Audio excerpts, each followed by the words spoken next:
السلام عليكم خاوتي وحبابي. اليوم جيتكم في سيد العجال لاروكات، سيد العجال وسط المدينه، قصر الشلاله، الجلفه، عين مساره. اليوم في سيد العجال، اليوم راني في لاروكات. لاروكات هي قديمه، حاجه قديم بزاف كاع من وقت الاجداد، من وقت بوياتنا كاع بوياتنا بكري. لاروكات هي على واش داروها اروكات، هي فيها 4 طرق.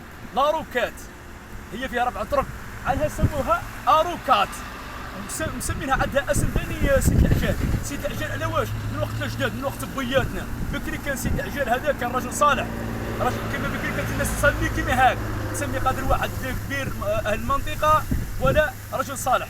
هذا سيد العجال خلى الاسم تاعو سيد العجال، كانت كما هاك عامله. وكاين اللي يقولوا واحد سامي هي ما كاش منها نورمالمون، قال لي واحد كان عبدو اورو كات، بحال هو من اللي عبدو الاورو بزاف، اورو مسمينه اورو كات ريال مش عارف ولا كبير.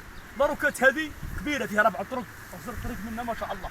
روح معايا الطريق ما شاء الله من بكري كاع، من بكري كانت شارع لاروكات، وفيها تينار، فيها 4 طرق. شاتيها تعمر، انا شاتيها حابها تعمر لاروكات، هذا مكان حابها تعمر قصر تينار. الله يبارك 4 طرق انا حابها تعمر لاروكات، حابها الله يبارك ما شاء الله تعمر. ديديكاس ناس سيد العجال صغير وكبير كاع والمتابعين تاعنا، انا حابها تعمر وحابها تنجح ان شاء الله. نقدم رساله لديسات ولايه الجلفه وتاع سيد العجال، ان شاء الله عمرونا لاروكات.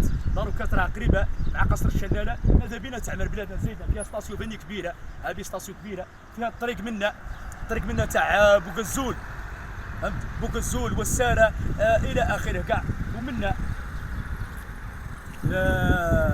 منا جلفه، منا ديسات جلفه منا، ومنا قصر الشلاله، حاسف دول، تيارت منا ثاني كاع منا. الله يبارك طريق، صدقوني بلادنا زينه، فهمت؟ بلادنا زينه، بصح واش تاهي احنا نديروا رساله للرئيس واصحاب السلطات والوزارات تاعنا كاع خدموا لنا البلاد، خاصه شويه القريات.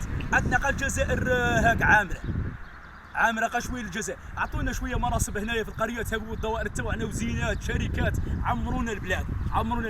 وديديكاس كاع صغير وكبير، والمتابعين تاعي 58 ولايه صغير وكبير، ويحيوا الرجال وين ما كانوا، وتابعونا. وشكرا نقول لكم، صحيتوا ربي يحفظكم، صحيتوا.